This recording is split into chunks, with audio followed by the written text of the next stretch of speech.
Yo, it's your boy Jay Best, and welcome to the NFL Vault, brought to you by the Straight to the Point podcast. Inside the Vault, me and special guests will be previewing each division in all of football and also discussing topics regarding the upcoming 2024 NFL season. All right, today on part one, me and the three-man weave will be previewing the AFC and the NFC North, following that up with what player, team, and coaches under the most pressure going into 2024, and then ending today with a bold prediction for the upcoming 2024 season. So let's go ahead and open the vote. All right, let's go ahead and get this thing started with the AFC North, probably the toughest division in all of football. Last year, the Baltimore Ravens won it, but also the Steelers and the Browns crept into the playoffs. We already know the Bengals dealt with a lot of injuries. So, AJ, this year in 2024, how is the AFC North going to look?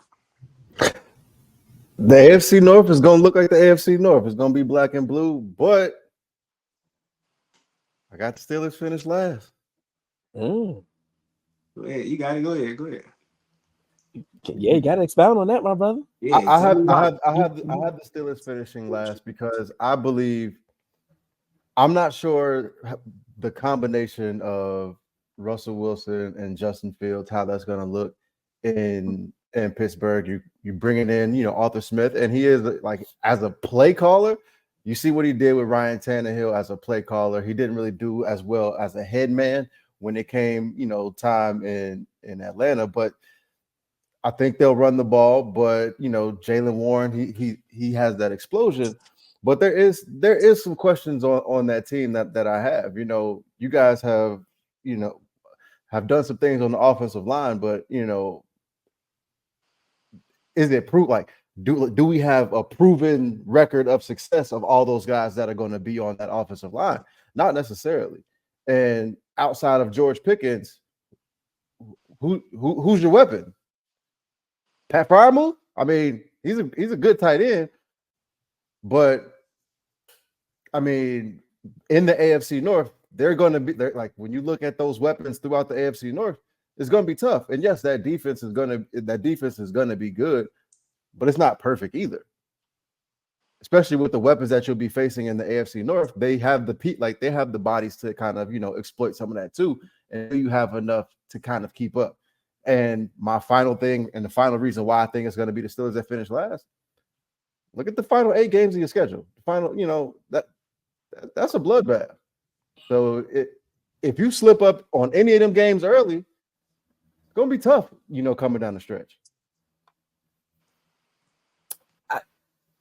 I don't have an issue with nothing that you said.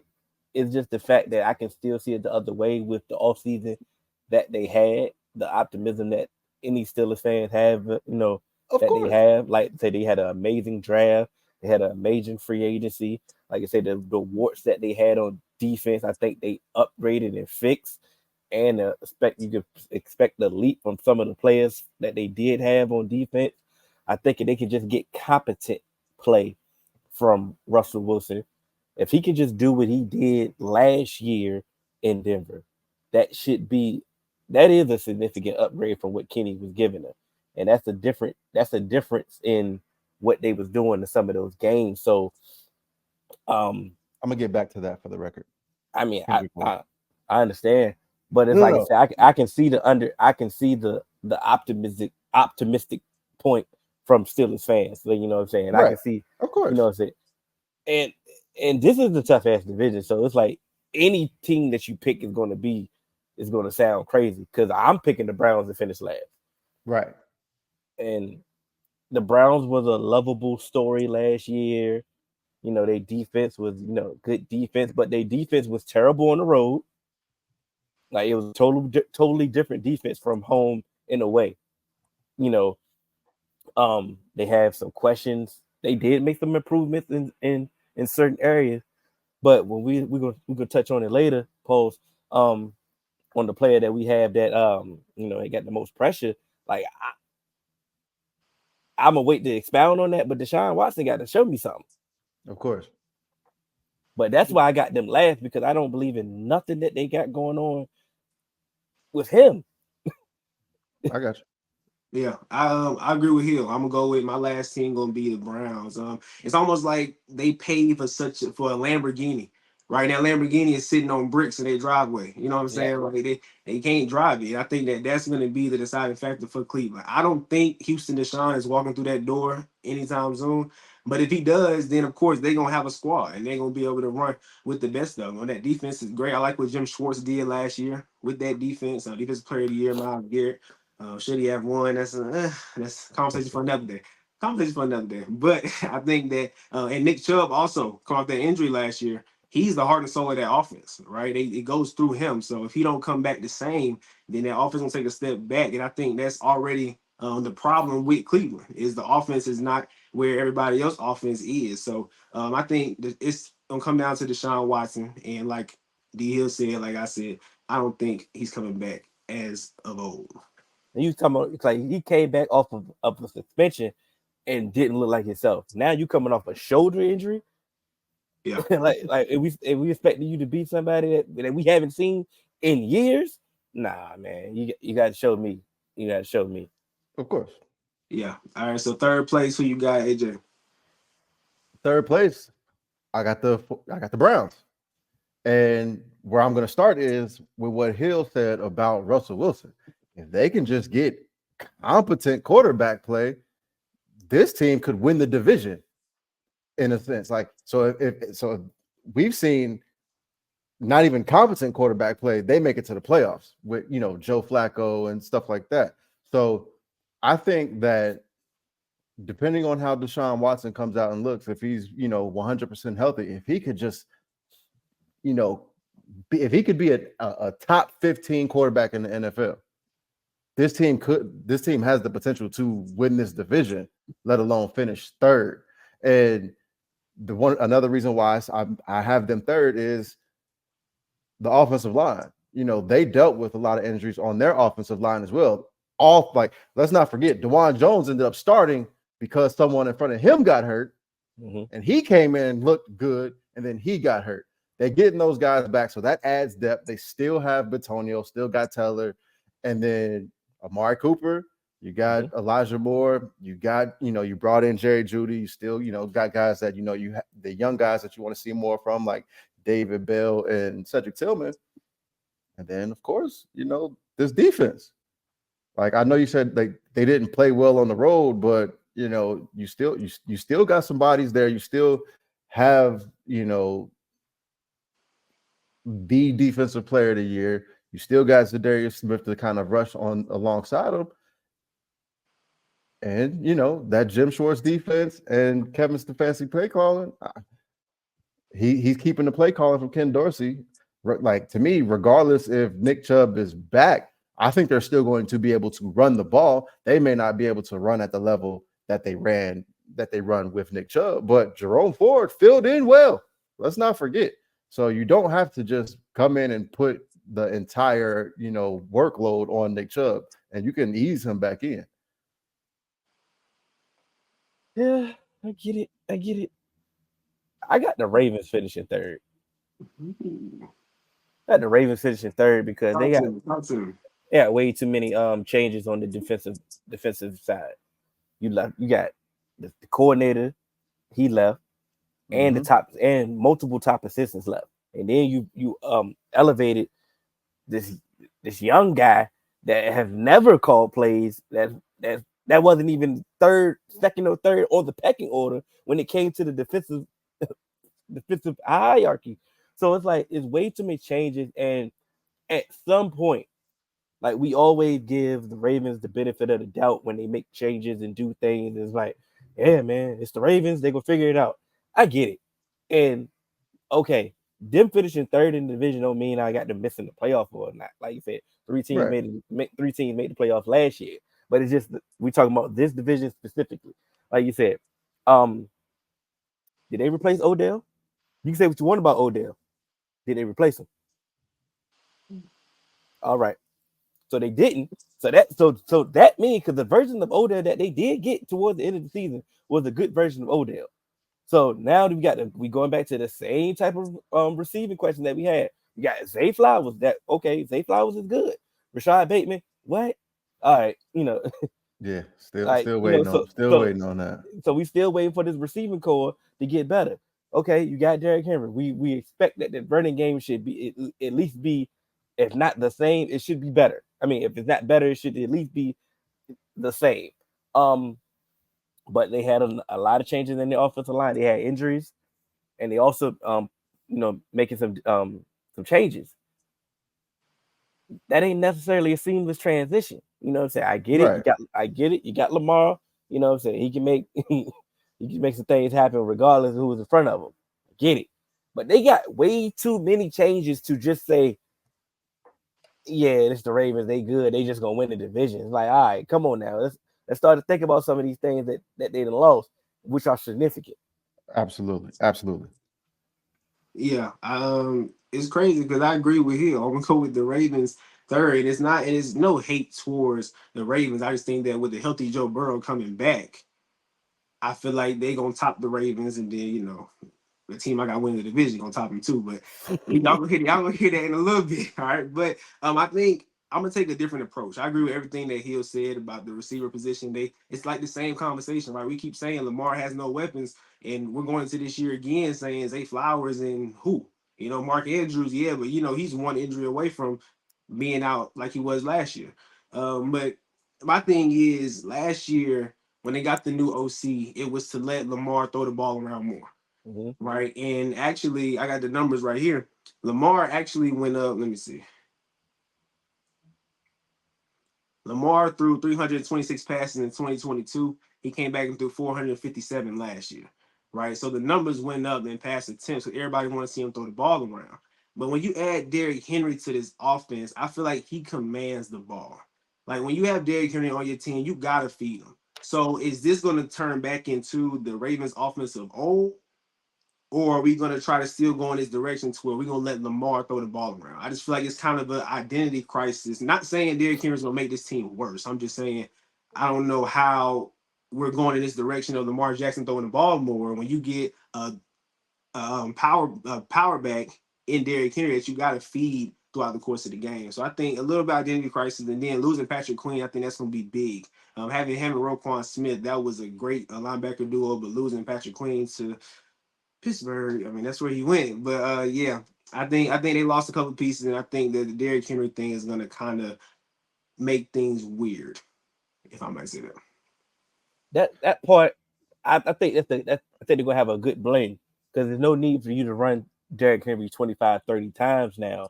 You know what I'm saying? Like they were doing to Tennessee. It's like, okay, he should, of course he should get 20 carries because he's Derrick Henry. Derrick Henry. But his carry should look significantly different now with Lamar Jackson as the quarterback as versus Will Levis and Ryan Tannehill. So that dynamic of who with the identity that you question, I think that's a benefit because if they go Exactly. back to that, if they go back to their old style, I mean, Derrick Henry is a better running back than they had in that Yeah, style, Gus Edwards, Devonta Freeman, you and, know, and Zay Flowers is still a better wide receiver than what he was throwing to then. And like you said, I know you mentioned Mark Andrews, but they found something as Isaiah Likely Isaiah as well. Likely. Like, Exactly. When And he Andrews got hurt, yeah. yeah. So and so so they still got weapons. It's just that wide 100%. receiver room is still The wide receiver room is definitely, very thin. And I actually have them finishing second in the division. And the reason why I do is because I know you mentioned they brought in Todd Monken to kind of, allow Lamar to throw the ball around a little bit more. But I think even if you bring in Todd Monken and the offense changes to, kind of allow Derrick Henry to get more touches, I don't necessarily think it's going to look like the old offense because that was the Greg Roman offense. I Yeah. think Todd Monken still has a more modern spread out offense. And to think about that, where you spread you can have Mark Andrews and Isaiah Likely on the field at the same time and still have this offense a little bit more spread out in the Greg Roman offense because he liked to have compact over the middle, just quick short passes. I think Todd Monken would still utilize some of those pieces that he has to spread people out. And when you have the field spread out and you have Derrick Henry and Lamar Jackson in the backfield, that's going to look completely different. And I understand that they made some changes to their offensive line and they lost some people. But again, we saw Derrick Henry run behind that Tennessee Titans offensive line, and that was the worst offensive line in the NFL. And so now you put him in the backfield with Lamar Jackson, just from assignments alone, it may make their offense look a little bit better strictly off of the discipline you have to have, in your run fits. And then if they start hitting you with play action with Mark Andrews, Isaiah Likely, Zay Flowers right over top of your linebackers, that can cause some hell. And so I think that alone, the offense may look different, but I don't know if the offense will take a step back in a sense. But losing the Triple Crown coordinator on defense, On defense, yes, I like, do. come on, That like, that I even understand. even even That's if what. That's even why if this, yeah, that's why I don't have them winning the division, because all the time, like I've always said, hey, when you got a healthy Lamar, they win the division. and on But top of that, it's my fault. Go ahead. no, you good. Even like I said, all our life, the Ravens have had a good defense. You know what I'm Right. saying? They had a great defense. Bare minimum, they've had a good defense. So I'm not saying that like they're about to just fall off a cliff, but at some point, this benefit of the doubt, this getting lucky, this rolling the dice thing, like at some point you got to crap out. That's all I'm saying.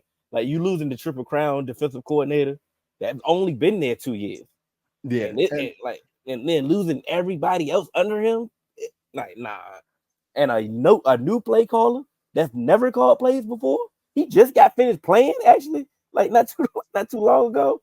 Nah, I'm it's gonna be some, and in this Right. division, yeah. And that to me, that's my biggest weakness, like my biggest weakness, and the thing that would exploit this defense is not only just them losing Mike McDonald, because the scheme he ran, Joe Burrow always talks about all the time how he hates playing them because the look that they get.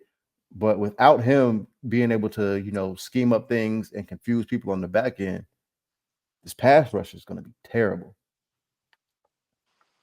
Mm-hmm.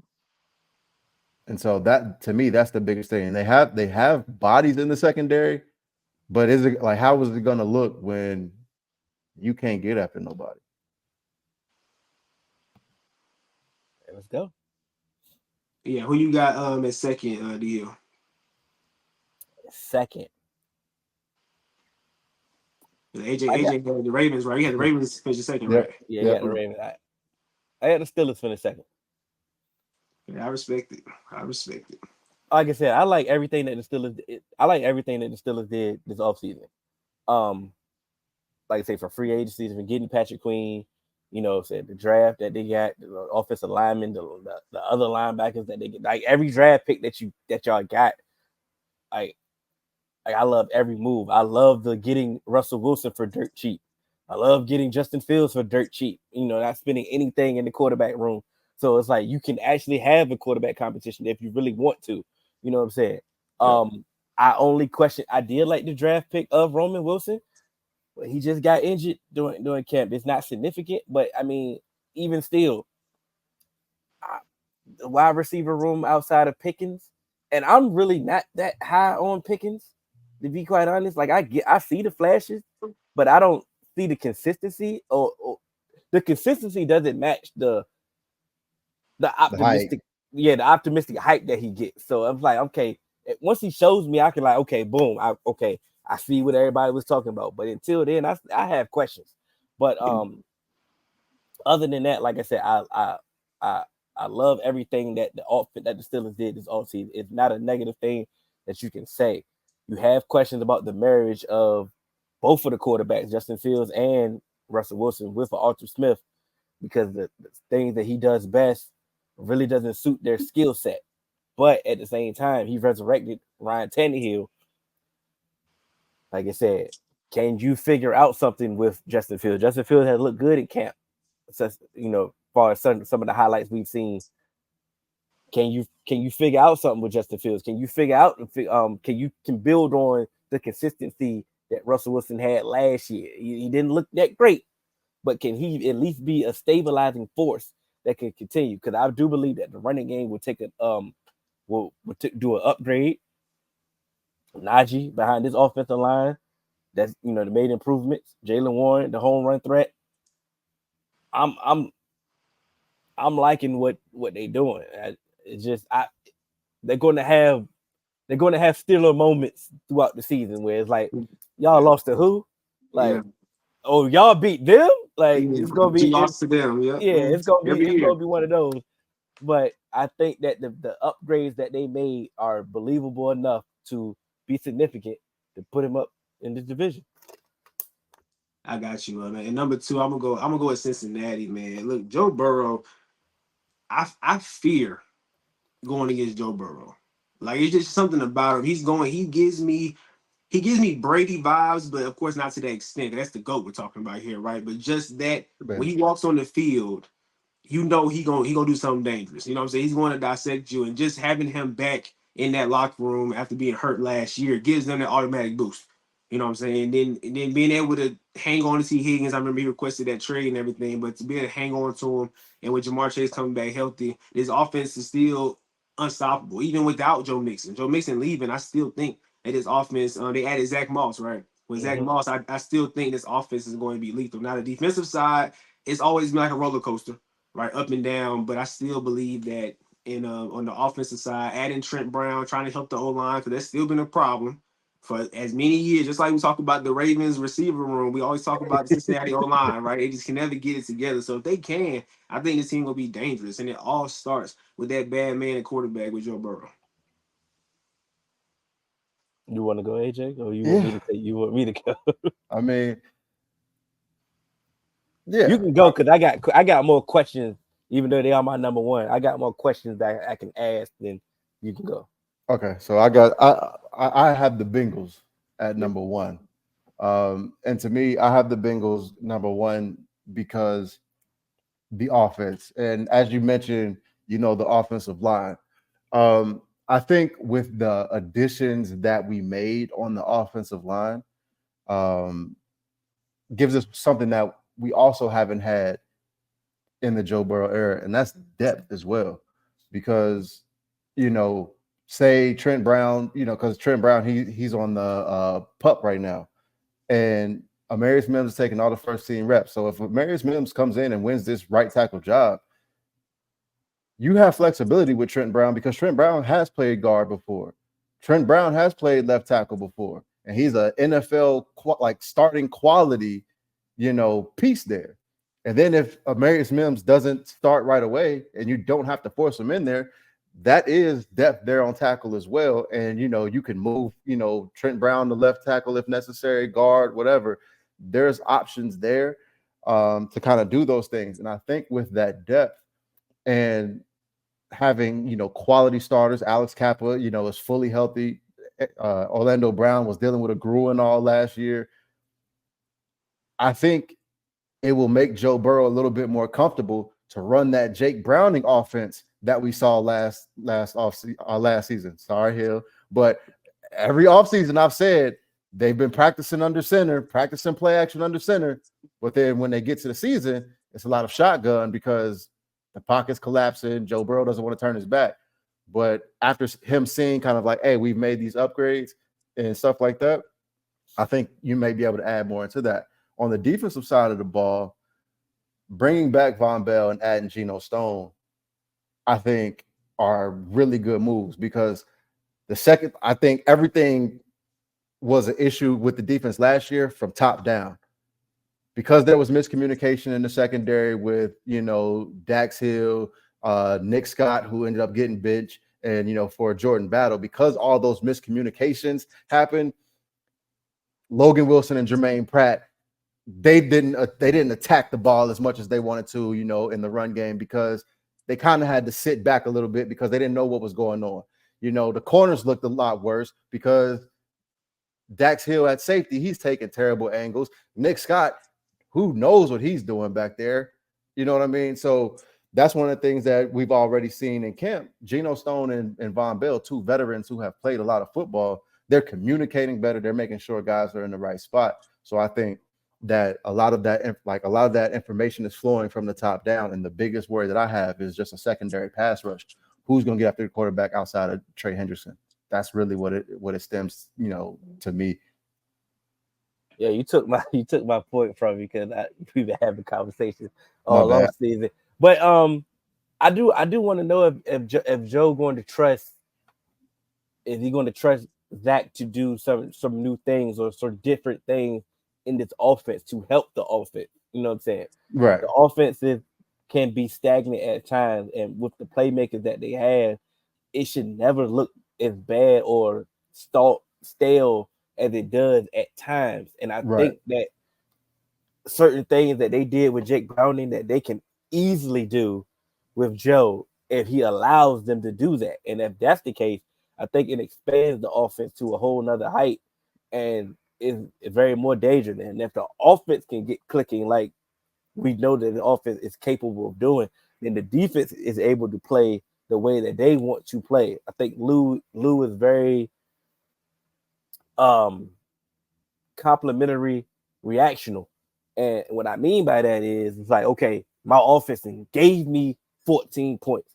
I know how to scheme away this. I know how to scheme and attack this the team that we're going to get right now, so they don't score or they don't score as fast or they taking time off the clock. We get them off the field. It's more so it's different from, man, my offense keep putting my defense back on the field and like, okay, now we trying to make it stop. We trying to make it stop. We trying to make it stop. And they don't have that type of defense.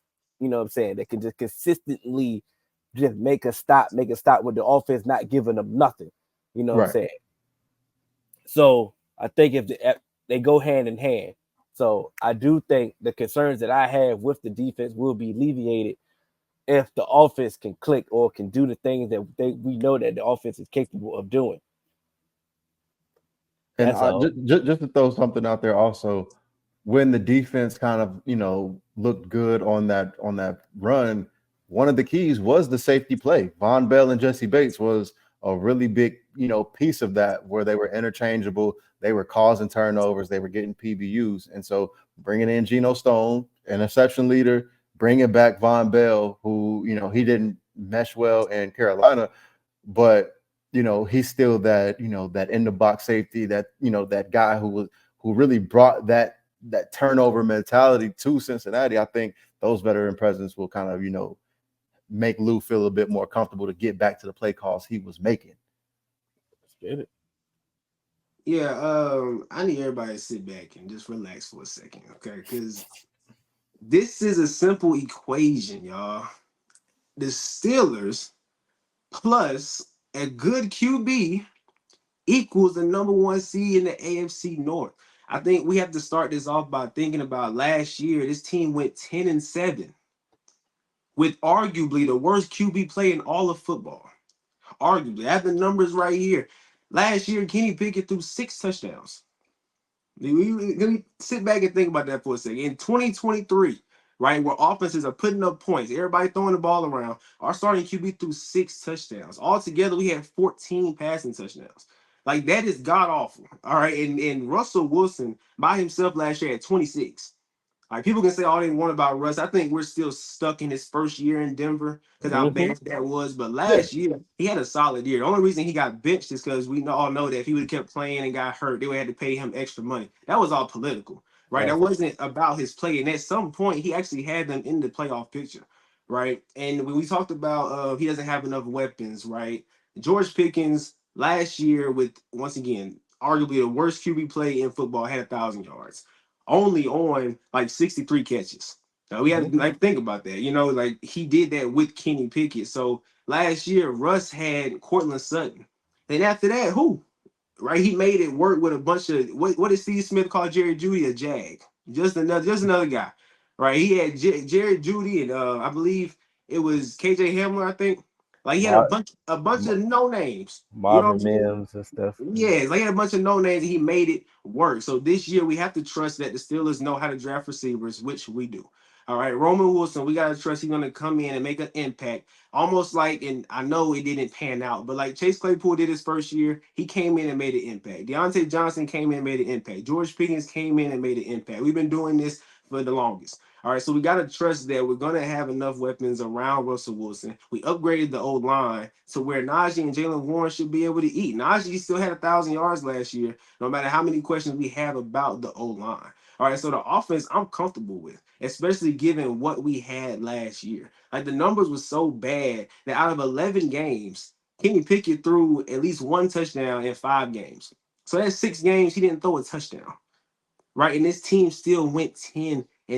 We got to respect that. He had a QBR over 50 only in 2 games against the Raiders and Cincinnati, right? He threw 2 or more touchdowns in only 1 game, and that was against the Raiders. We know how bad their secondary is. All right, so it wasn't even starting quarterback quality that we had last year and still got 10 games. All right, there's 3 games last year that we lost that you could argue if we had a Russ, right? We would have won those 3 games and it would be 13-3. We lost to the Patriots 21-18, right? Went 3-14 on third downs. You know how many times our defense had to get back on the field because we went 3-9. I witnessed that the whole entire year. And last year I came out and I kept saying, look, if we can get a quarterback that can extend drives, give TJ Watt a break, give Alex Highsmith a break, give our D line a break, we will be able to kill teams. But we can't because we're consistently on the field. We lost to the Browns 13-10. Kenny Pickett went 15-28 for 106 yards.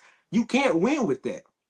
But his team still got 10 wins. So to say they're gonna be last in the division, AJ, I felt disrespected. I didn't want to say nothing, but I felt disrespected because I just feel like with that, we had 10 wins. So with Russ, who was ninth in passing touchdowns last year, you trying to tell me we can't increase that? I agree with everything that you said. It all sounds good. And if was a fifth, we'd all be drunk. The Bengals went 9-7 with 10 games from a backup quarterback, 5 games missed from T. Higgins, DJ Reader on injured reserve, and we played the toughest strength of schedule last season. So if all of this stuff comes back, what about those games that we lost? Tyler Boyd dropped the wide open touchdown in the end zone to beat the Texans. We lost we lost to the Steelers a whole bunch. Like that was Jake Browning's very first game. If we would have caught you at a different time, who knows what would have happened? If DJ Reader, so all of that stuff, I understand what you're saying. What I'm saying is you talked about a whole lot of stuff last year, but again, like I said before, you didn't bring up the schedule that you guys played this year. That's gonna be tough. I'll talk about that in a minute. Go ahead, Diego. Go ahead. I just want to play devil's advocate right here because this is good now.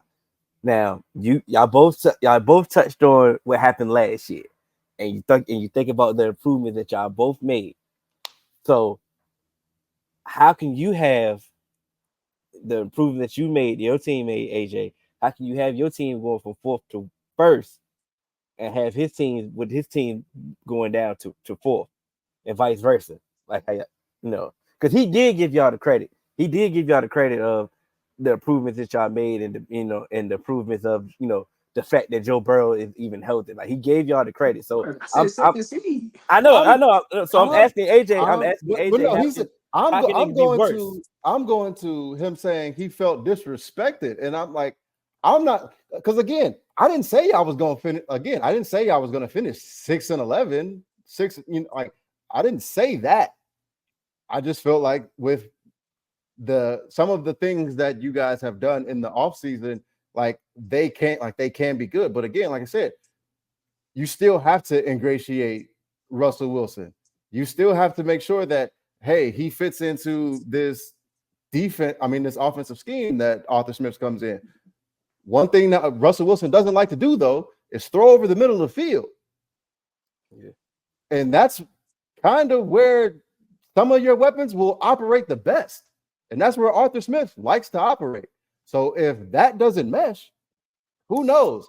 And again, like I said before, when we're talking about this, I'm not saying that, we finished last and now all of a sudden everything is just going to work out perfect and because we're going to finish first. But we do have a proven commodity that Joe Burrow ain't finished. Like if Joe Burrow finishes the season healthy, we're not going to finish last. That is true. Yeah, and the Steelers have never finished. When the last time the Steelers finished last in the AFC North? Okay, but that's perfectly fine. But it ain't like y'all was just world beaters last year and everything. And so again, like we was not world beaters last year. But and that's what I'm saying. And I know you were saying, if Kenny Pickett didn't do this, if Kenny Pickett didn't do that, I understand that. But also, if Deshaun Watson played better, you know what I'm saying? Like, so who knows? Like, there's tons of things. And again, like I said before, the Bengals are playing the last place schedule, and the Steelers are going to have an extremely tough schedule to close out the season. And it's going to be back to back to back to back to back to back bloodbath. That's going to be hard to overcome. Let's talk about that for a second, because I'm actually, I was talking to my brother the other day. I'm tired of the overhype of this schedule at the end, okay? Because we keep talking about in this schedule, right? These last couple of games, you got the Ravens, the Browns, the Bengals, right? Then the Browns, the Eagles, the Ravens, the Chiefs, and the Bengals. Mind you, I said the Ravens twice. We don't lose to the Ravens. Like people like my friends always tell me all the time, "Ooh, Lamar. We don't lose to Lamar Jackson. He's like 1-7 versus us when he starts. Okay, we just don't lose to him." Right? And then with the Bengals, worst case scenario was split. So we always do. Right? The year before last, we had Mitch Trubisky starting. We split with Joe Burrow and them, right? The year before last. So worst case scenario, we're going to split. And then with the Browns are the Browns. We're not going to lose them 13-10 this year. It's not going to happen. So I got us going 2-1 how do you with the know Browns. that? Because we went 1-1 last year with incompetent QB. That's what I'm saying, AJ. I think you're not understanding how bad it was. Like the Jets had a bad QB room, but we was probably neck and neck with the Jets last year. Just last year, we had 31 total touchdowns. That's tied for the fifth fewest with the Titans. We was only ahead of the Jets, the Panthers, the Patriots, and the Giants. Like those are all trash teams, and we was 10-7 in that spot. You see what I'm saying? So this year, with Rush just walking on the field, we're automatically better. Like that once again, that's that Steelers plus Russ equals number one seed. But the thing about it is, just because Russ walks on the field, yes, you are a better team, but that's also just not how football works. Of course, we're gonna fumble some games, of course, and like Donald said, we're gonna beat some teams that we're not supposed to beat, and we're gonna lose some teams that we're supposed to beat. And I understand that. So what I'm saying is, just because you bring in Russ doesn't mean it's going to just be like, all right, you brought in Russ, we're automatically better now, and you're automatically going to be, 11-6 now. That's not how it works, because everybody else around you made moves as well. So again, yes, you may feel like, some of these games that we lost last year, we're not going to lose. You don't know that, because you might get a bounce or two that you didn't get last year. Like, because what was it? I think in the Browns Monday night game, I think you ended up going down. Went up immediately. I think TJ Watt got like a fumble recovery for a pick six or something, and then it was just like defensive touchdown after touchdown. Pick six, yeah. So like, who's to say that that doesn't happen? And say Nick Chubb is available or whatever the case may be. Some of those things don't just happen, and there were plenty of games where you got the benefit of the bounce.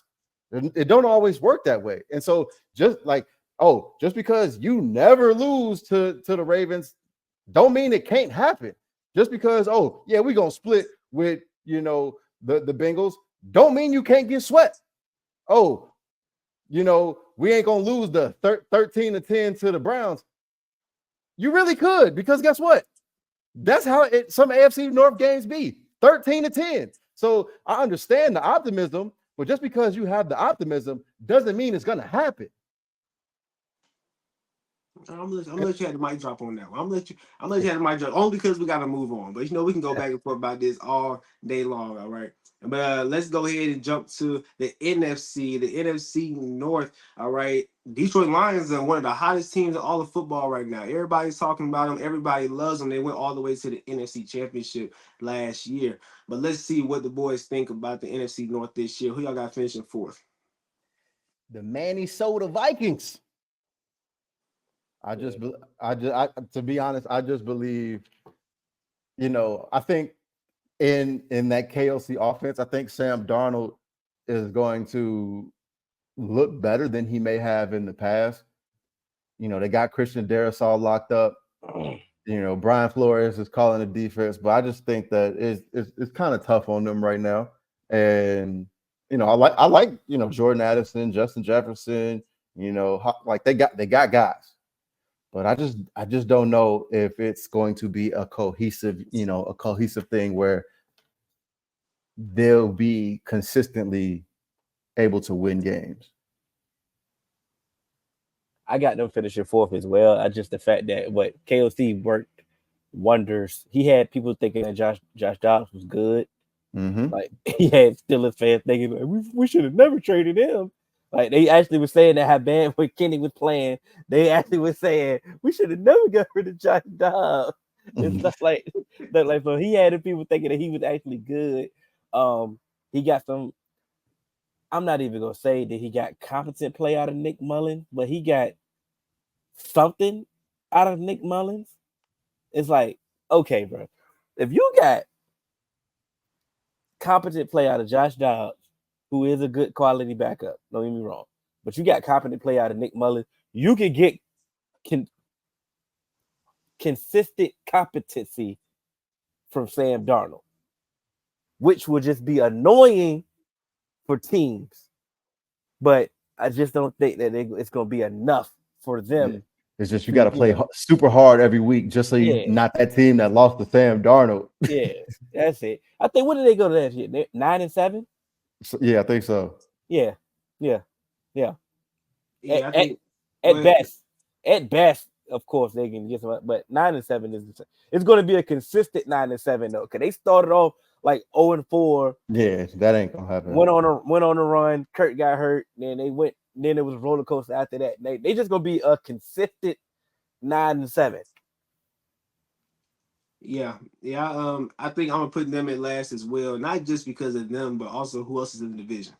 Right? It's kind of like the AFC North. The division is competitive. I mean, Yeah, even well, I'm not going to jump to it because we're going to talk about them next. But I do think that with this offense, it's not going to be like I think Justin Jefferson is going to take, and this is no knock at him. I think he's going to take a step back this year, just because of the QB play. I don't believe in Sam Darnold. I definitely don't believe in JJ McCarthy at all. So if he does get in the mix, I think things are going to just spiral out of control. But I do think that this team is just in a bad spot. They're in a good division. Probably the most competitive division in the NFC, if we really think about it, because I think these next three teams might actually, depending on what y'all think about it, these next three teams might be battling for that number one spot. So who you got at number three, AJ? I got the Chicago Bears. I same. think with the additions that they made on offense, they really set up Caleb Williams for success. They put him in a position to have weapons, to have options. Everyone's talking about the receivers, but Cole Kmet is a good tight end option. As a safety blanket as well. I think they'll be able to spread people out and run the ball.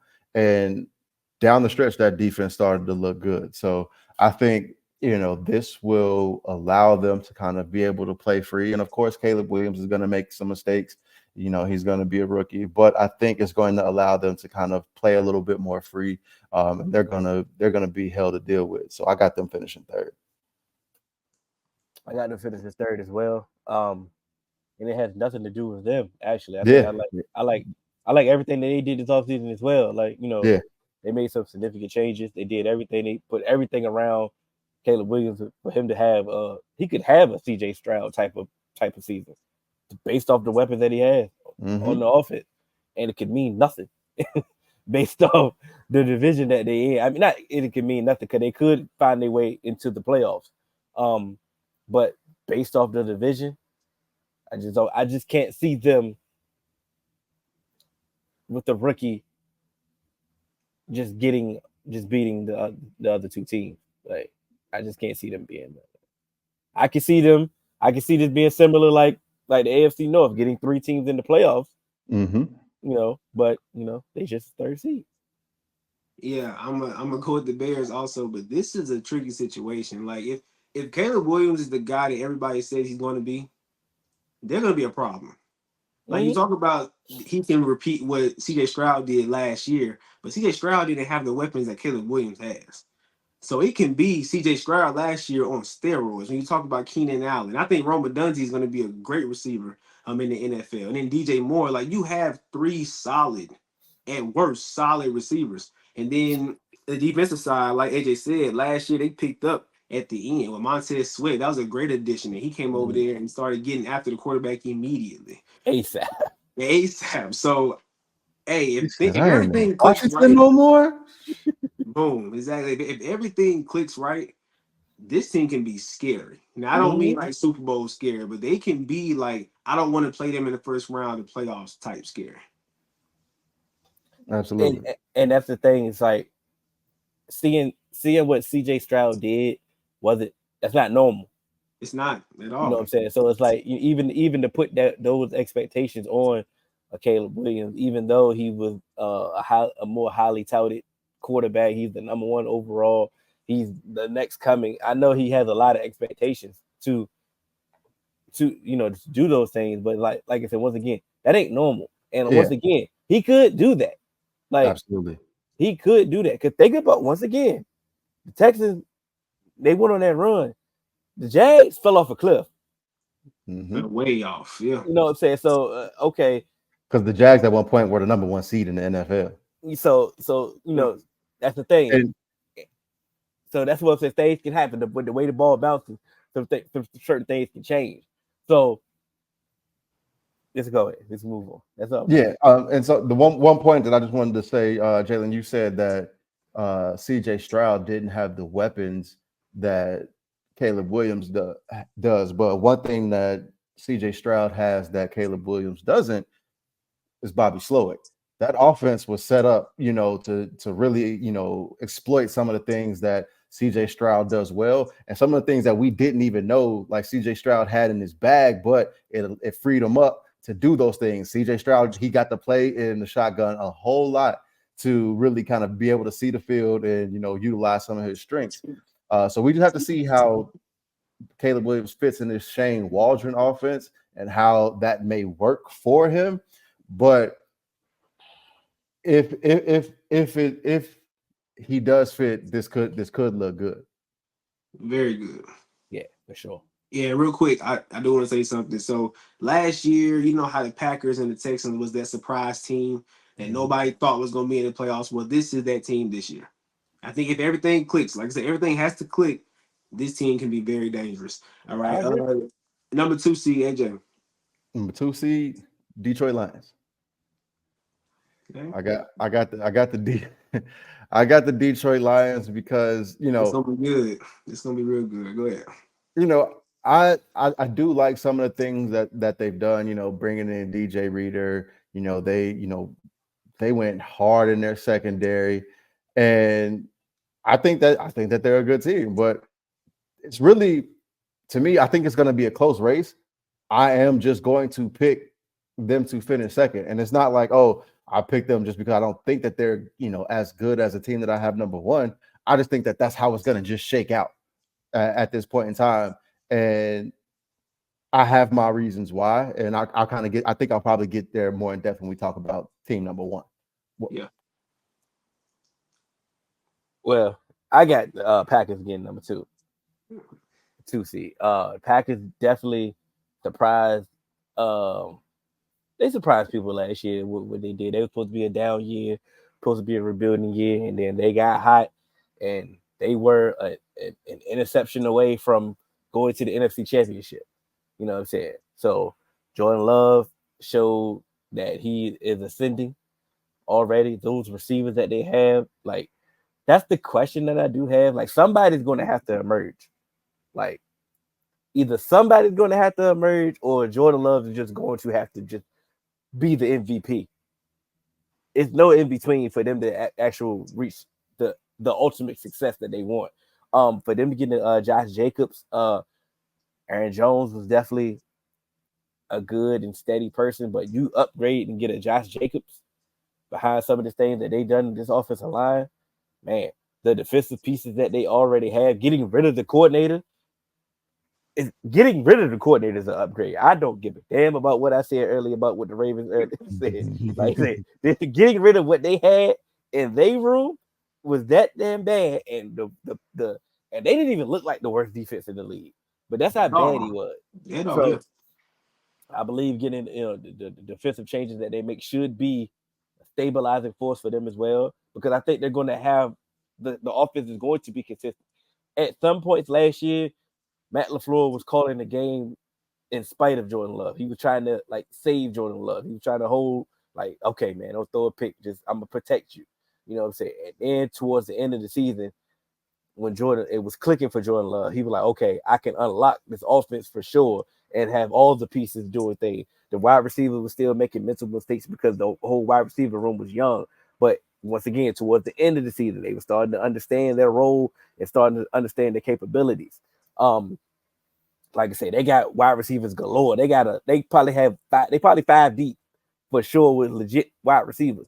They know they too deep with tight end. Offensive line is legit. They got running backs. They have three. When it comes to the depth, the defense, they made some changes on the defense, getting Xavier McKinney. Man, that's an upgrade for sure. Yeah. Certain things that they was already doing on defense.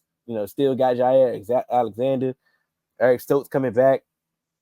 This defense, man, they went. And what was the linebacker that I like from Texas A&M? AJ, Edgerrin Cooper.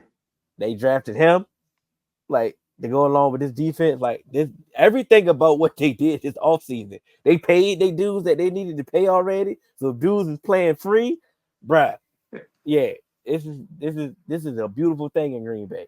I love everything that they did in Green Bay. You sound like you want to put him at number one. But I love everything that Detroit did. Detroit did. They did what they needed to do times two. Right, I respect it. I got you. Same thing AJ said, man. This it's kind of like the AFC North for me. Like with the top two teams, you can't go wrong. Like I respect either one that you say. I'm gonna go with the Lions at number two. And like AJ said, it's kind of just how I feel about the number one seed because the Lions they didn't get worse. They only got better, and it was one step away from being the big dance, right? So hey, and they locked in their QB, right? They locked in their offensive tackle, Penei Sewell. They locked in Amon-Ra St. Brown. Like they did no wrong this offseason. I just think that there's a storm coming, and I don't think they're ready for it, honestly. So go ahead, No, no, no, AJ. no, no, no, no, no, no. I agree with you saying that. Like you said, a storm is coming because they have NFC Championship or bust Oh yes, potential. Like that's 100%. not even potential expectation. I Yes. would say Super Bowl or bust. That's a little too strong for the Lions, but they went to the NFC Championship game. And if somebody said Super Bowl or bust, I wouldn't disagree at all. But they have NFC Championship game or bust expectation. So, like you said, with the weight of that on their shoulders, they could fold. But what AJ said, what was their Achilles heel? What was their weakness last year? The cornerbacks, right? Mm-hmm. For them to go trade for a Carlton Davis from the Bucks, for them to draft Terry Arnold, who was some Mm-hmm. people's number one cornerback on the board, for them to get them where they got him, for them to draft in this race straw where they got him at. Like, come on, man. And their defensive coordinator is a former cornerback. So the weaknesses that they had feels like it's seen that they got upgraded. So you can be optimistic. I get it. They're rookies. You're dependent on rookies. And, Right. they're going to have that learning curve. I get it. But hell, they was that damn bad last year. Bad minimum, they got to be a little bit better, right? Absolutely. No, I 100% get what you're saying. Yeah, I gotta give a shout out to Aiden Hutchinson. He is a dog. He's a dog. Hands down. I think he should have been the number one pick when the Jaguars drafted Travon Walker from Georgia. I think Aiden should have been the number one pick that year. I By the way, think the Jags saying the same thing. you right. You right. Go ahead, AJ. So yeah, I got the Packers finishing number one, and it's very similar to kind of basically some of the stuff that you guys were saying when it came to who you have at number one. But for me, I like a lot of what the Packers did, and you mentioned with the Lions how they were just one step away. I mean, a missed field goal and an interception to close the game out. Who knows what could have happened with the Packers as well? And they both teams lost to the same team, so you never know kind of what happens. Like I said, it's just kind of like with the bounce of the ball. And man, I understand that you said that somebody in that receiver room has to kind of step up. But what if they all just again step up? And what if they all again take a step and they don't look a little bit lost?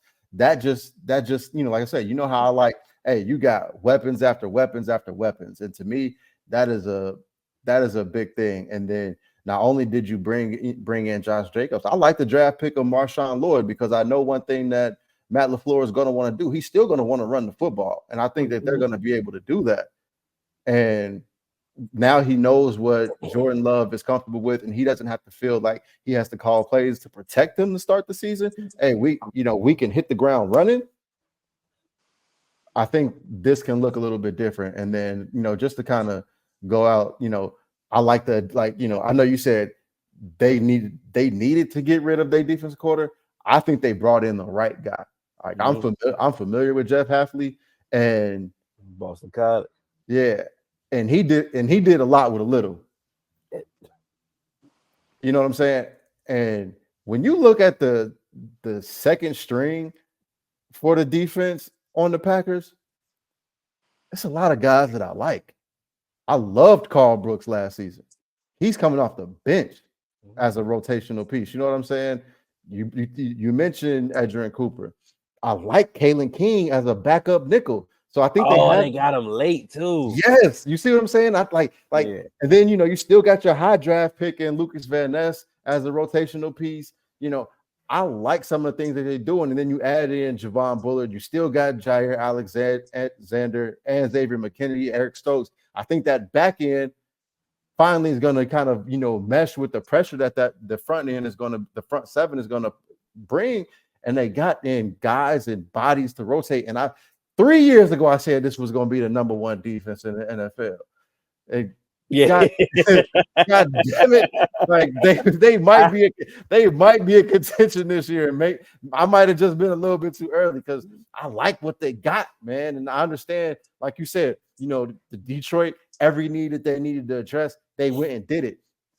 But I feel like defensively, the Packers did it, and they had less holes on the defense that they needed to fill. I think they needed to fill the person in the seat to change things. And that it may start off slow, but if that defense start clicking too, I think this could be dangerous. I had a question. I think this could be a number one seed competition.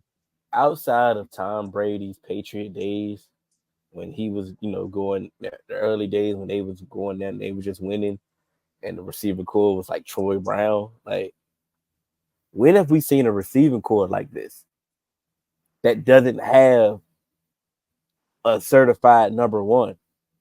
Like, when they got a whole bunch of number twos out here, and that's how normally Green Bay, that's how they operate. But even still, the days Greg Jennings emerged as a number one, then Jordy Nelson emerged as a number one, then Devontae Adams emerged as a number one. Eventually, somebody's going to have to emerge and be that guy for things to settle down. But based off how we've seen football, that's all I'm saying. Of course. I mean, like I said, unless Jordan Love just becomes the MVP. And I don't think he has to I don't think he has to be an MVP. I think if he plays like he did in the final stretch of the season last year, MVP. Yeah, he really might be MVP if he play like that. Sure. you might have a point there, but I do believe I think that there's going to be a pecking order, and I think it's going to be Jaden Reed. I think that's what's going to happen. I think for me, it's going to end up being Jaden Reed, Dontavian Wicks, and then Romeo Doubs. Yeah, Mitchell Christian Watson. Yeah. That's awesome.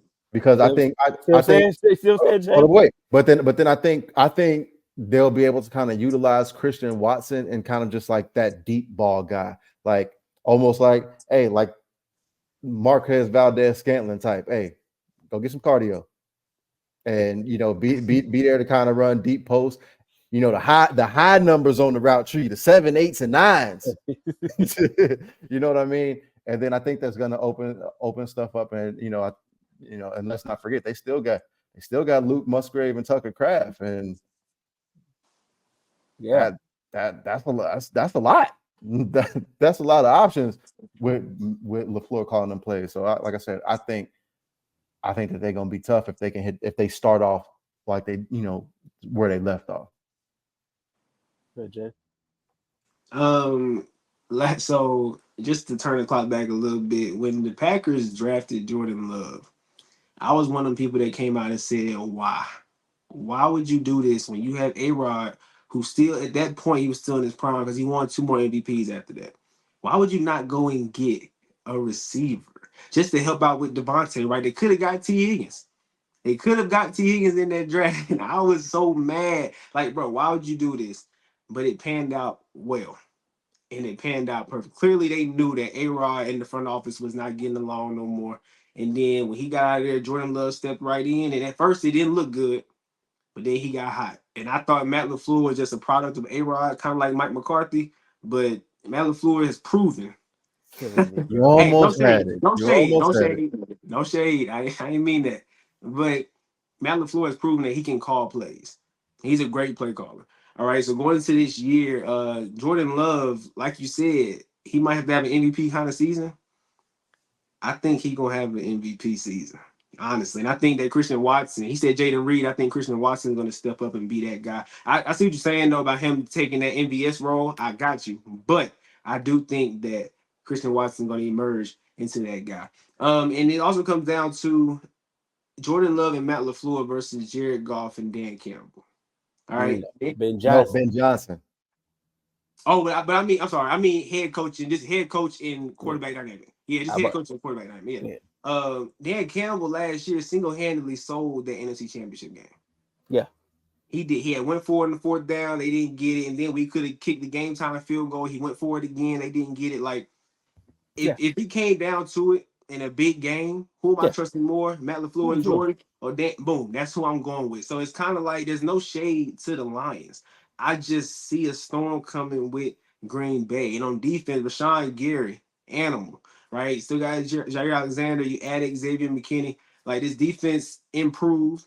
The offense improved. They added O lineman in the first round.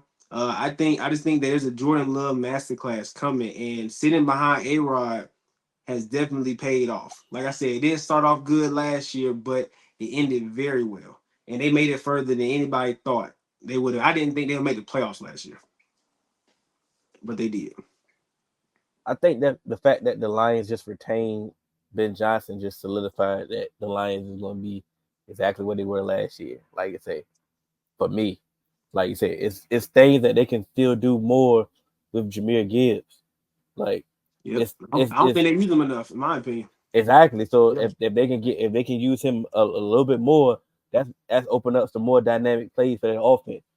Um, have y'all given up on Jameson Williams? Nope. He was still dealing with injury last year, right? Oh, he's Yeah, suspended. he both. He was injured when they drafted him. Then he got suspended the next year. It's like Yeah, that's what they. so. It's like you know, when are we really going to get the real Jameson Williams? You know what I'm Are saying? are are are is Or this, are is this it? that's what Is I this had. what we get? Yeah. That was the question that I had. If they can get anything out of him, though, if they can get anything, like anything positive out of him, because we know what Amara is. Mm-hmm. Now, are we consistently about to get another All Pro season out of Amara? Yeah, but I mean, yeah, but I mean, damn, can he get some help? Is what we really saying. Because if he can't get any help other than Sam Laporta, you know what I'm saying, then they have a ceiling on what they actually can do. But like I said, the weaknesses that they had last year, they definitely made an improvement to that. So I think that Absolutely. they could just for example, they could just build on what they did. Like I said, they are the hunted in that division. It's different. They ain't the lovable Lions no more. Ain't the the feel good story no more. You know what I'm saying? They They have the target. they have actual expectations to that cat. Now it's totally different when teams have actual expectations. You gonna Hmm. barbecue, you gonna mildew. Yeah, and one thing I completely forgot to mention, like you said, Josh Jacobs. I think that is unlike it didn't get enough hype that it should have. I think Aaron Jones is a good running back. I'm not taking nothing from him, but we're talking about Josh Jacobs, who did damage in a Raiders offense who had no O line, no O line, right? Him coming here, they have that balance now, right? It's Yeah, kind of it's like, hey, am I gonna stack the box or am I not? Josh Jacobs gonna eat or Jordan Love gonna eat, and when Matt LaFleur calling the plays, I think it's gonna work out just fine. But like I said, I respect the Lions pick. It's one of those situations where you got to pick one. yeah, And I'm, yeah. Yeah. Making somebody mad. So it is what it is. I feel you, man. I enjoyed it. I got you. Now, so now we're gonna move on to what player, team, and coach is under the most pressure in 2024. I'm very interested to hear who y'all think. So let's go ahead and start with. I'm gonna let D Hill start this one. What player do you think is under the most pressure going into this 2024 season? We breaking this up in divisions, or we it's just overall with the two divisions that we name. Individual. What'd you say? We do individual. So two Like divisions. both divisions. Oh no, I mean in general. Like what player in the whole NFL? Oh, Oh, I only Yeah, did. my bad. Yeah, Okay. my bad. Nah. oh, Yeah, oh. what player? But Yeah. it's still Deshaun Watson. I don't give a yeah. Bro. At this point, bro, we've seen it.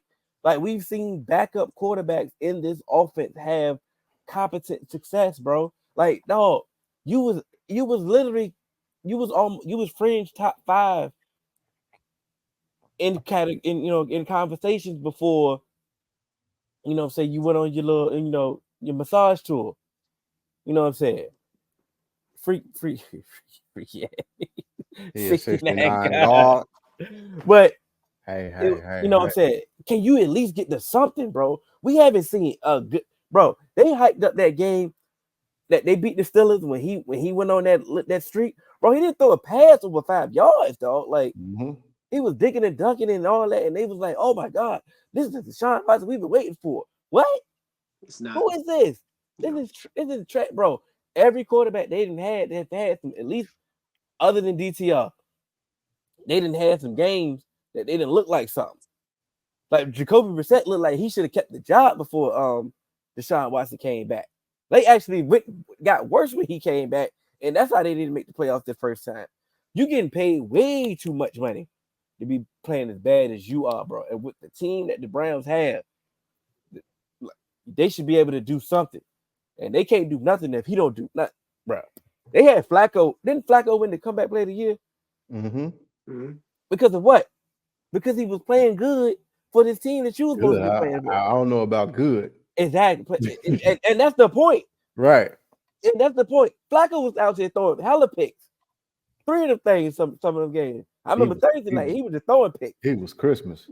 You know what I'm saying? So you can't even give us Flacco level play. Flacco off the couch play. That's what we need from you. Bro, that's sad. And Not that's even, that. not even the full Deshaun Watson from Houston. Give him half of that. Bro, Give them half of that. Flacco off the couch play is Yeah. what they need to get them 11 wins. Oh, that's it don't get no more. That's the most pressure, dog. Go ahead, AJ. Who you got? I disagree because he already got his money. They can't get rid of him, and if they do, he got his money. It was fully We see people. guaranteed. Hey, they eating money. They eating money now. Yeah, That dead money. but he Dead got his money. money. So, but mine is more so pressure because of a legacy. And I'm not even gonna leave the AFC North either. And it's gonna be Lamar Jackson. And it's nothing that Lamar has done, but they've been wanting to criticize, like, I mean, not even want to, they continue to criticize him about what happens when he gets to the playoffs, regardless of what goes on around him and stuff like that.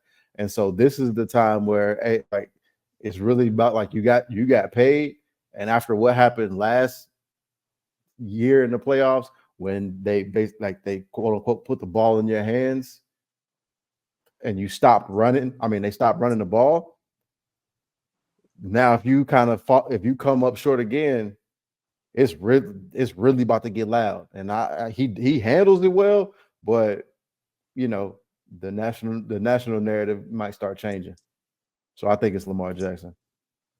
Yeah, they are both solid picks. I actually agree with both of y'all, but I'm gonna go with Jared Goff.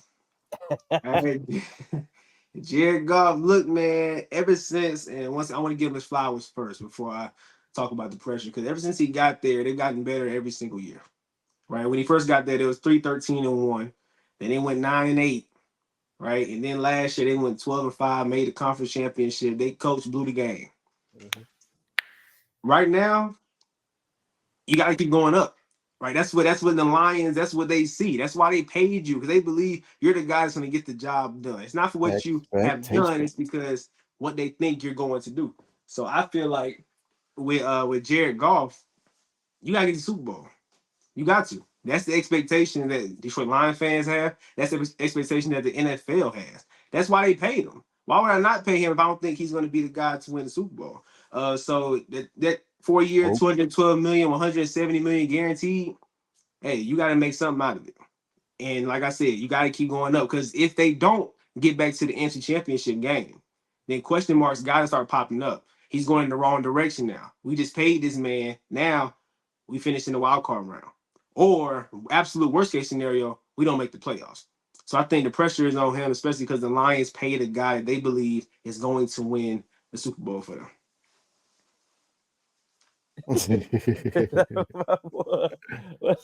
I knew it was coming. I knew it was coming. What's up, man? I'll let you man. Love you. All right, later. All right, fellas, I'm out. All right, bro. I just had to say what's happening. What's happening? What's good with you, my boy? In the building. My guy. You know Jared Goff can win the MVP, right? He can. If they want him to.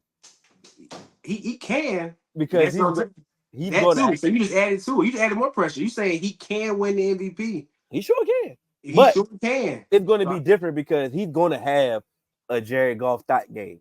Like he has one or two a year. But his stat game is going to be magnified to the T that the voters or the media is not going to, let that slide. You know what I'm saying? And it don't matter when it is. It could be in week 3. You know what I'm saying? And they be like, oh man, you remember that 3 interception game that he threw against the Cardinals? Ain't no way I'm giving him the MVP. You know what I'm saying? That's how because it's more narrative based. Here's my thing. All Jared Goff got to do is not have his start game on primetime television. If he doesn't have his start game on primetime television, he has the opportunity. He got a chance because if you look at his numbers last season, it was great. Yeah, that legit could have did it. Yeah, but that's what I'm saying. Like the great players. Think about it. Go ahead. Think about it. If he don't have that game at the end of the season in Dallas where he threw 2 touchdowns and they lose by 1 point, that could look completely different as far as what happens because he had a 30 touchdown 12 interception season. You take those 2 interceptions away and make them touchdowns. Mm-hmm. Yeah, he's firmly in the conversation.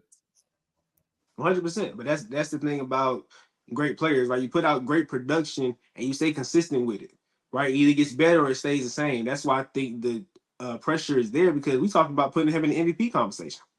Right. And then, like I said last year, the AFC Championship, that is in the Detroit Lions fans' eyes, they think that's the floor. Worst case scenario, we're gonna get back here. Should be. So I think that's why he has the most pressure. All right, next, let's go ahead and get to the team under the most pressure in 2024. We're talking any team in the NFL. Somebody else going. I went first last time. All right. I'll go and I'm gonna stick with my AFC North theme. I'm gonna just stick here. It's the Steelers. The standard is the standard is the standard. The way that last season happened, regardless of whatever happened, whatever the case may be, it's not acceptable. Like TJ Watt came out and said he ain't had no playoff win since he been there. You know what I mean? And say what you want. The quarterback play, it ain't been up to par at all. Whose fault is that? You made the draft picks, you brought the players in, you were comfortable starting the season with that player, so got to live with it. But what the product, the outcome, the final, record, not good enough. So that's a lot of pressure, especially in this division. Especially, with the teams that you have to play. It's not going to be easy. So that's why, like I said, I think it's the Steelers. I agree. My team is 49ers. Mean, at what point? I knew you were going to say that. What more do you need? Yeah. I mean, and what more do you need? You got everything. You did everything.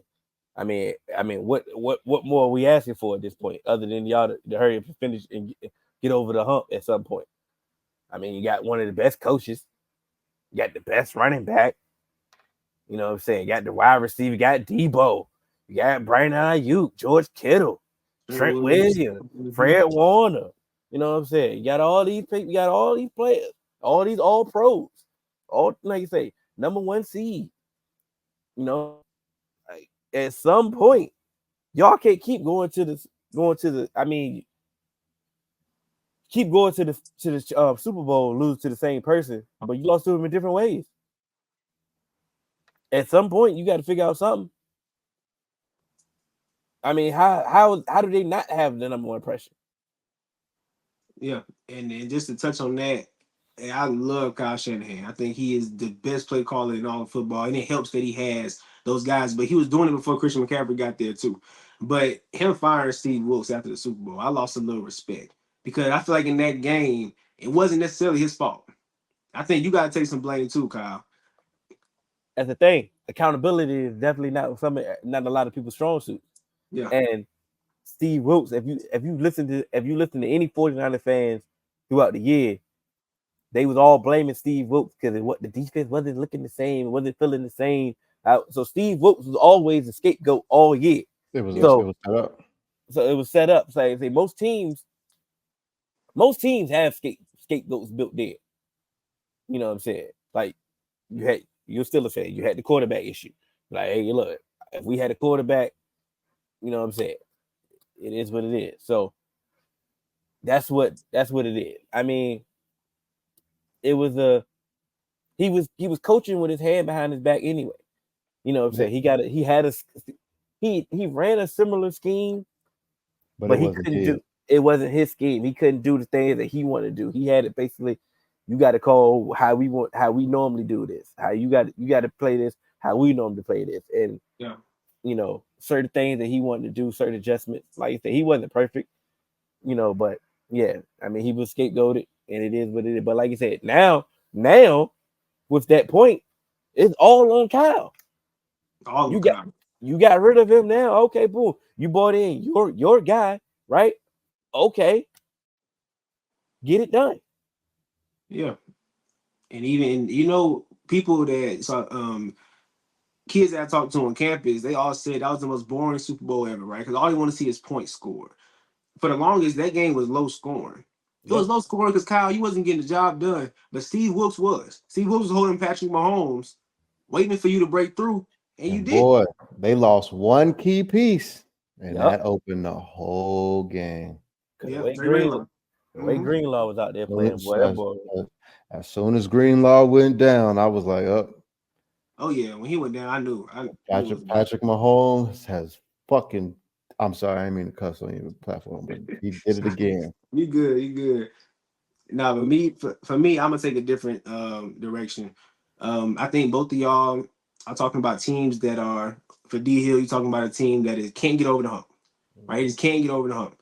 For you, AJ, you're talking about the Steelers that the standard is the standard, right? I want to talk about a team that we have said is a QB away, and that's the Atlanta Falcons.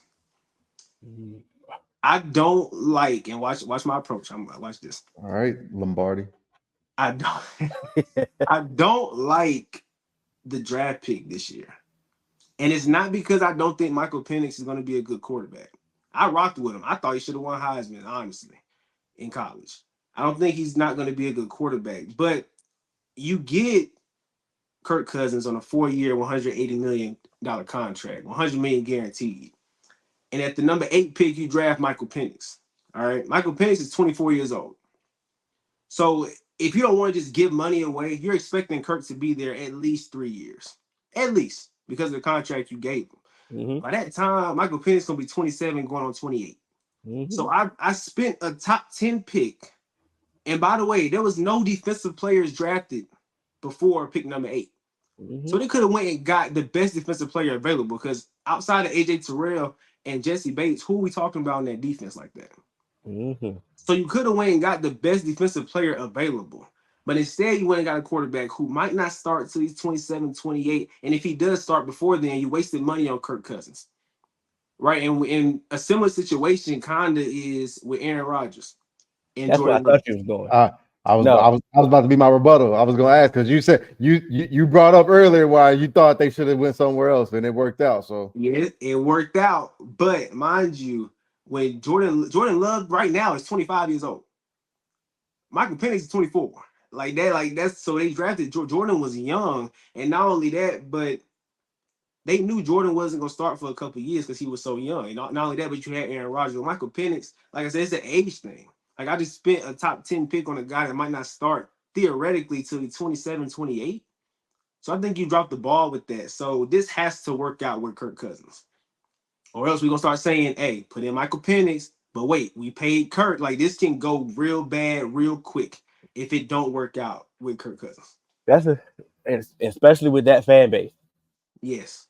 So I definitely agree with what you're saying. Like you said, it gotta work fast. They gotta they gotta have some success fast. I thought you was gonna go with the Jets though, the way you set it up. Yeah. I thought he was going there too. Real quick though, because why didn't nobody say the Jets? Because I actually think the Jets are going to be solid this year. And of course, they should have pressure. They should have the most pressure, 100%. Then you should have said the Jets. Go ahead. I didn't say that. I didn't say the Jets because once you opened it up, I'm like, oh, he'll definitely gonna say the Jets. But I should have. You're right. I should have said the damn Jets. Yeah, of anybody, I thought you was gonna say the Jets, and I thought you was gonna say the 49ers. Me and him talk too much, and that's the problem. But real quick though, I do want to say that there is an opportunity for Michael Penix to start, and if he is good, like if say he gets you to the playoffs, he wins you some playoff games. Like Hill said, we've seen teams move on from these quarterbacks. We've seen teams take the hit. Mm-hmm. Yeah. And so if regardless, if it happens, it happens. And even if he's starting at even if he comes in at 26, we've seen these quarterbacks play until they mid 30s. Even later sometimes. Yeah. So even if he comes in at 26, 27, and he plays 10 years, but you get 4 or 5, 6 playoff wins, maybe an NFC championship appearance or something like that. Is that technically a waste? No, because it's better than what you were. Right? All you want to do is get better. And I think that there is a way this can go and it'll be just fine. But I just think the pressure is there because you paid all this money to a quarterback and just towards Achilles, first of all. Right. So you're hoping that he can be healthy. And then, like you said, absolute worst case scenario is Kirk Cousins plays all these years and Michael Penix don't start until he's 27, 20. I think that's bad because of what you could have did. Because you could have got somebody that could have been instant impact on the defensive side of the ball. Who, like we said, outside of Jesse Bates and AJ Terrell, that we think is going to be instant impact.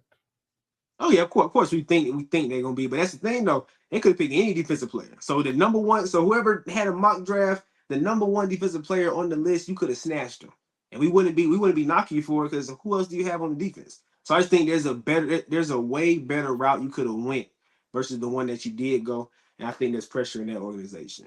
And then next we'll go ahead and hit the coach under the most pressure. Y'all want me to start this off because I'm very excited for this one. Go ahead. I got Nick Sirianni.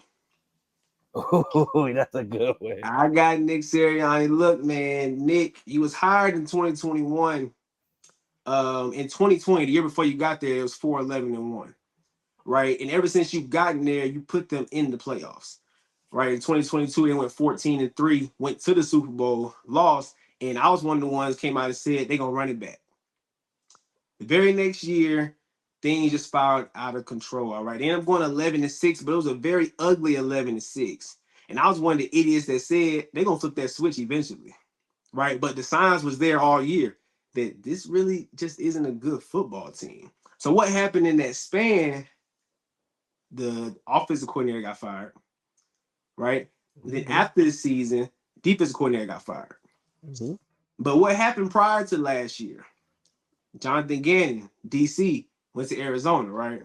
Shane Steichen, the OC, went to the Colts. The year after they leave, your team's struggling. Instantly, you fire the two coordinators. If you don't get it together this year, we're going to say that Shane Steichen and Jonathan Gannon was that team. They made that team as good as they made it. So, Nick, if you don't get it together this year, I think he's definitely on the hot seat because you have too much talent over there to not get back to the Super Bowl, to not get back to at least the NFC Championship. So I think that this coach is under a lot of pressure. Absolutely. I agree 100% on that one. No rebuttal for me. Yeah. Doug Peterson, let me holler at you right quick, bro. Ooh, yeah. Like, what you got going on over there, man? Like, certain things that they do over there in Jacksonville is like, huh? It's like this team got. I ain't saying they got that much talent that they should be, you know what I'm saying, head and shoulders over everybody else. That division should have been there for the taking last year. And 100% agree. absolutely, and then they had the division, and then all of a sudden they just fell off Had the the cliff. conference. They fell off the cliff. It's like, okay, you are a Super Bowl winning coach. Like, you was brought there for the credibility and to stabilize certain things that this franchise does. Like, okay, like you say, when they get a hiccup, you should be able to, hey, pat them on the back. Like, this is how we get rid of this. This how we fix this. This how we adjust. It's like you're looking like exactly why you got fired from Philly, even after winning the Super Bowl. It's like, okay, what is the adjustment? Why are you still calling the same exact plays that you called when Nick Foles was the quarterback? Like you say, Yeah. like, what are you doing here? So it's like you have the talent, you have certain pieces, you have certain things that you need to do to at least be a consistent, formidable foe atop of your division. Like, the division should be going through Jacksonville at this point, especially how y'all ended that when y'all went to the playoff. His The first year momentum, there. the momentum that you had from that, like, they should Let's be, keep that going. yeah, they should. And why is it not? Why is it like you're on the hot seat now as well? Yeah, real quick fun fact, real quick before we move on. Look, I was one of them guys that when Trevor Lawrence came his first year, right? Remember they had Urban Meyer from Ohio State. He got fired mid-season. I was like, give Trevor a chance. Give him a chance. He ain't got no coach. I actually said get Doug Peterson. Because I don't know why Philly fired him in the first place. Right? He did go to Jacksonville. They get to the playoffs. Then they add Calvin Ridley, right? And I'm thinking last year, Trevor Lawrence about to have an MVP caliber season. I just see you got a good play caller in Doug Peterson, right? You add Calvin Ridley. You made Christian Kirk look like a number one receiver the year before, right? You got Evan Ingram. This gonna be nice. D Hill and AJ, they went 4-2, and I came out on my podcast and I said I'm done with them. At 4-2, I said I'm done. Something don't feel right about this. Trevor Lawrence don't look like what I thought he was going to be. I thought he was going to be that next all-time great. Honestly, I was a big fan in college. At 4-2, I said I don't claim this team no more. And best believe things got out of control and they missed the playoffs. So just a little crazy story about that. Yeah, I'm done with Jacksonville. Done with them for sure.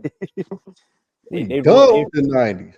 they ruined my playoff, my fantasy hopes. So I'm done with them. I I had drafted Trevor Lawrence in every league last year.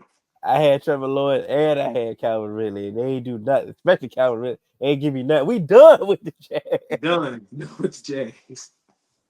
All right. My coach under the most pressure is Matt Eberflus. Like, Yeah, everybody's talking about that hype that you're getting from the national media. Oh, this could be one of those sneaky teams that do, like, kind of get that Lions pressure when you kind of start looking a little bit good, and the way you ended the season, it started looking a little bit better. They have to take a step forward, and it just by narrative, and it has to look extremely competent, because if it doesn't, if it's a shaky season, he could easily be out of there, because polls can look up to the owner, like, I got him everything he needed. yeah. You know what I'm saying? So it's like, what more? I did my job. If somebody had to go, why should it be me? And again, how many quarterbacks are we gonna let Eberflus cycle through? So it's like, Yeah. It's like he got lucky that they didn't start over when they got Caleb Williams. You know what I mean? Because a lot of times that's what we see. But I think that, getting Caleb Williams, if you fire Eberflus with the pedigree that Caleb Williams come in, you won't have a hard time bringing in a coach, because a lot of times, even though a lot of times, they want to bring in their own guy. Having Caleb Williams, I think a lot of coaches will be like, oh yeah, I'll take that in a heartbeat. So my thing is, Eberflus, you got to make it look good. You got to come in, compete, and if this is like I said, if this happens to be that last place team, you go. Back to the ghetto, you go. You go. Yeah, that's a good one. That's a good one for sure. Because, like you said, they gave you everything you needed. Yeah, they actually did it twice. Like, they spent free agency money last year, and it was like, hey, look, you got to see what you got in Justin Fields. Yep. And Justin Fields ended up getting hurt, unfortunately. I think that might have saved him. That shouldn't have been the key, though. It shouldn't have, but that is what saved him, though. It might have saved him. So when it comes down to it, hey, this is your shot. Yeah.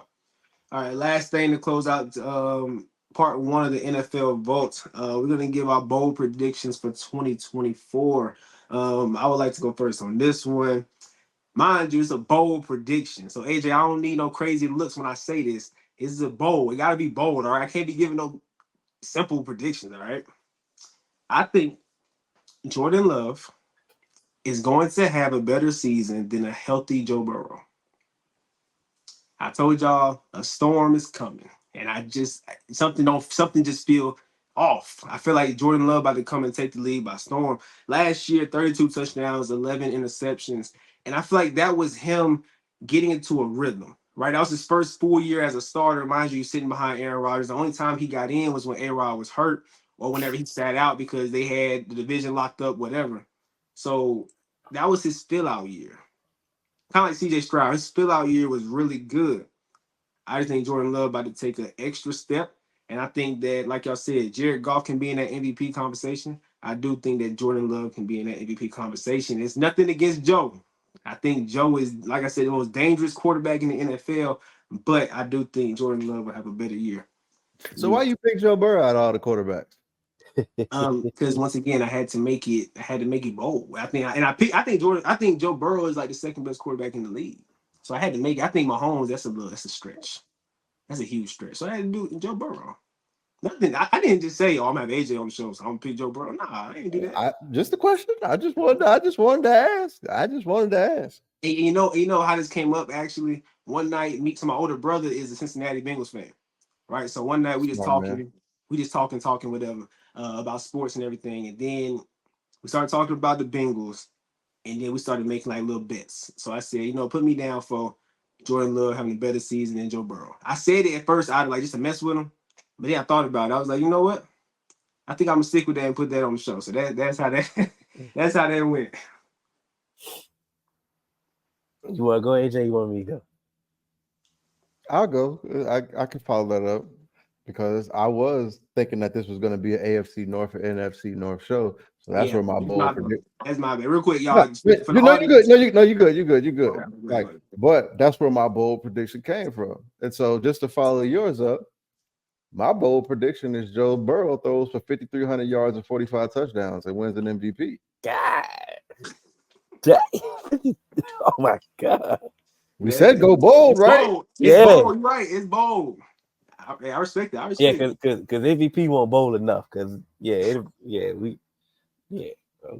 got him doing what again? 5,300 yards and 45 touchdowns. Okay. Yeesh. All right. Yeah. If he do that, he the best quarterback in the league. I'm not even going. No debate. Nah, because Patrick Mahomes did that. He did, but if we go off recency bias, now I'm gonna go ahead. I ain't going off of recency bias. Yeah, they could just Patrick Mahomes still out here, man. Man. The pressure on you. It is. The pressure on you. I got the Titans making the playoffs. I knew you was gonna say that. Oh, I gotta hear this. I gotta hear this. The moves that they made with the veterans that they brought in, if all things go well and everything clicks right, they can make it the playoff. DeAndre Hopkins is still formidable. DeAndre Hopkins, Calvin Watkins in this offense could be different. When you got Tyler Boyd, #1 slot in the league. you know what I'm saying? You got you went and got Tony Pollard to go with Tajay Spears. That running game, I think that running game is going to be better, especially with them getting JC Latham in the draft. They got Bill Callahan as the running game guru, O-line guru. That's gonna fix everything that they got going on with the O-line anyway. His track record speaks for itself. Defensively, going to get L'Jarius Sneed. They definitely had a cornerback issue last year, but still having Roger McCray off rip and Chewy Cheeto Dozier. Chidobe Yeah, Awuzie. Uzier. He played for the Cowboys. That's not bad. He outside out of mind for me. He's coming off a year removed from the ACL injury. He should be back. He fits what they got going on. You putting Devontae Sweat next to Jeffrey Simmons. Like, how are you gonna run on them at all? Like they have, if Will Levis is anything, and we seen some flashes from Will Levis last year. That first game when he got in there, it was like, okay, Will Levis, you should have been playing. Yeah. Then reality hit after that. But get him that Jake Browning offense. And you put him in that Jake Browning with, like I say, with DeAndre Hopkins playing the T. Higgins role, Calvin Ridley playing the Jamar Chase role. Like certain things, if the ball bounce right, you be like, all right, Titans all right now. Yeah, the only thing about the Titans I don't like is, now I'm interested to hear what you guys say about this, but firing Mike Vrabel, I just don't. I don't like it. I just don't think that, what was he supposed to do with that team last year? Correct. I think it was a mistake. And possibly could be a downgrade. Yeah, a fatal flaw. Yeah, going to a Brian Callahan, but the staff that he built, like he built a good staff for him to say take his lumps and have somebody like, man, what am I supposed to do right here? All right, this is what I did back then and then. So he has a good staff to help build with him at the same time. So I just like it, man. You said get bold. You're right. That's bold. That is bold. I ain't gonna knock nobody bold predictions because they was definitely all bold. But you know what? That is it for today, part 1 of the NFL Vault. All right. It was fun, fellas. I've been in y'all territory. It was fun to have y'all in my territory. But D Hill and AJ, let us know where we can find y'all at. Y'all catch us on all major podcast platforms, 3Man Weave, Instagram, Twitter, 3Man Weave _. You can email us at podcast.3.man.weave@gmail.com. Let's get it. All right. The vault is now closed. We out.